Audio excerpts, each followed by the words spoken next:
Jum'iyah Tarekoh Muktabar. Ini tanpa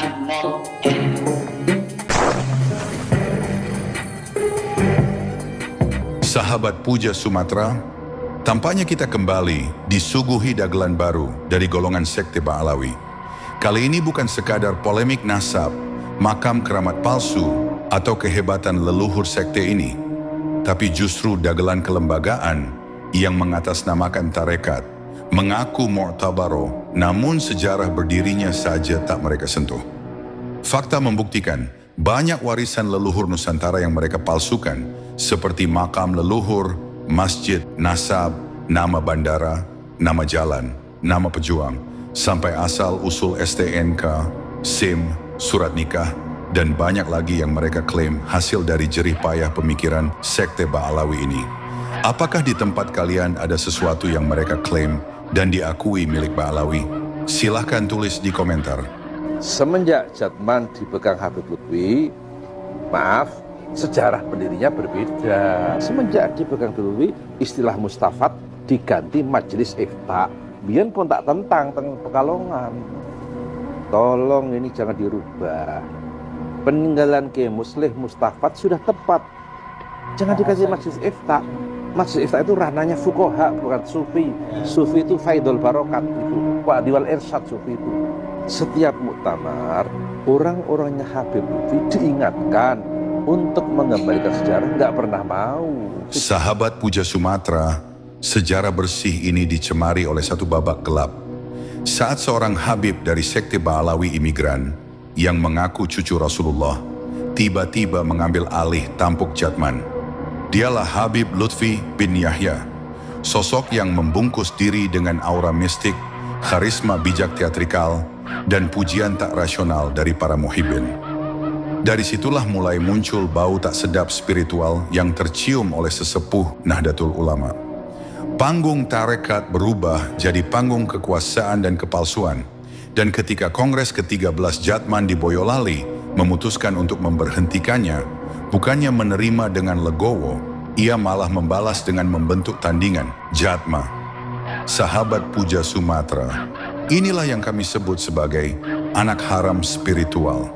Lahir bukan dari musyawarah mursyid, tapi dari ambisi yang luka. Sebuah kudeta senyap yang berbalut aura mistis penuh wibawa. Agar tetap bisa mencatut nama besar NU, logo Jatma pun menempelkan bintang 9 dan tali melingkar khas lambang NU. Sebuah upaya agar identitas tetap terjaga, kehormatan tetap eksis. Karena sejarah membuktikan cuma di Nahdlatul Ulama lah sekte Ba'alawi dapat hidup dengan lestari. Pak, kalau berbicara tentang penghormatan kepada habaib, hanya ulama NU yang menyuruh kita itu untuk menghormati para habaib. Di negara lain biasa aja tuh ketemu habib. Serius, saya udah berkeliling Pak ke banyak negara. Saya ke Afrika berkali-kali, ke Asia Selatan, Asia Tenggara, Asia Amerika Selatan. Saya tinggal di Amerika 5,5 tahun. Semua biasa aja, hanya di Indonesia. Karena apa? Karena kita memang diminta oleh ulama-ulama NU untuk membangun kecintaan kepada Nabi, harus menghormati dzurriyyah Nabi. Ini diajari kepada kita semua. Tapi hari ini apa? Oknum-oknum habaib justru mencaci maki ulama NU. Kurang ajar nggak? Jatma bukan lahir dari semangat hidup, tapi dari kematian marwah. Bukan dari semangat tajdid, tapi dari arwah kuasa yang tak rela dipensiunkan. Sahabat Puja Sumatera, tahun 1957, dari rahim spiritualitas ulama Nusantara, lahirlah Jam'iyah Ahli Thoriqoh Muktabaroh atau JATM, sebuah rumah besar yang dibangun dengan tirakat dan kesaktian leluhur Nusantara, bukan dari mimpi indawir kehebatan leluhur Yaman. Sebuah jam'iyah yang digagas oleh kiai-kiai tulen bumi Nusantara seperti Kiai Muslih Meranggen, Kiai Nawawi Berjan, Kiai Baidawi Rembang, Kiai Romli Tamim, Kiai Khudori Tegal Rejo, dan para mursyid lain yang tak bersandar pada silsilah kepalsuan, tetapi pada kerja keras, sanad amaliyah, dan ilmu yang nyata dari hasil tirakat.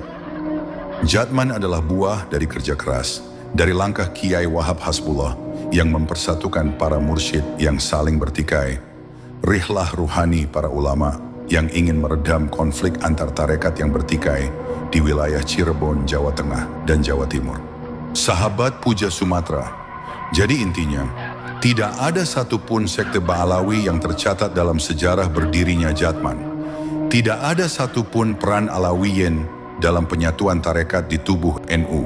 Kini, mereka datang membawa Jatma, seolah ingin merebut kembali ruang ruhani di tubuh umat. Sahabat sejarah, Jatma bukan regenerasi Jatman. Ia adalah replikasi palsu yang ingin membajak sejarah NU. Sebuah lembaga tandingan yang dibentuk oleh kelompok yang tak sabar ingin eksis dalam ruang tarekat tanpa pernah berjuang di dalamnya. Sebuah produk baru dari ambisi lama, menjadikan agama sebagai alat pelanggangan nasab dan kekuasaan spiritual. Kalau bukan tandingan, kenapa harus mirip-mirip? Kalau bukan saingan, kenapa harus menyamarkan? Maka jika hari ini ada sekumpulan orang yang dulu dielu-elukan di Jatman, lalu keluar karena tidak disiplin berorganisasi, kemudian mendirikan organisasi tandingan dengan nama dan gaya yang mirip, itulah bentuk kudeta kultural yang pengecut. Orang-orang seperti ini ingin merebut panggung yang sudah dibangun dengan darah, air mata, dan tirakat para kiai. Mereka menumpang sejarah yang tak pernah mereka ukir. Mereka membajak simbol yang tak pernah mereka pahami maknanya, hanya untuk sebuah identitas yang ingin terus dihormati sampai anak cucu. Kalau memang ingin punya jamaah, silakan. Tapi jangan mencatut nama, jangan bikin singkatan palsu, jangan gelapkan sejarah. Kalau memang ingin diikuti orang banyak, silakan. Tapi pakailah nama sendiri seperti Lutfi Mania Aswaja. Jangan nebeng sejarah orang lain. Biar fair, biar jelas. Biar publik tahu mana warisan waliul angkat diri sendiri. Sahabat Puja Sumatra, kita berhak bertanya dan menggugat, apakah ini jalan sufi atau sekedar dagelan Ba'alawi lagi? Demikianlah sahabat, dikutip dari histori berbagai sumber. Jika ada dari sahabat yang memiliki pendapat berbeda, silakan tulis di komentar dengan selalu menjaga prinsip BNBR, be nice, be respectful. BR, be nice, be respectful. Bila ada kurang dan lebihnya, kami mohon maaf.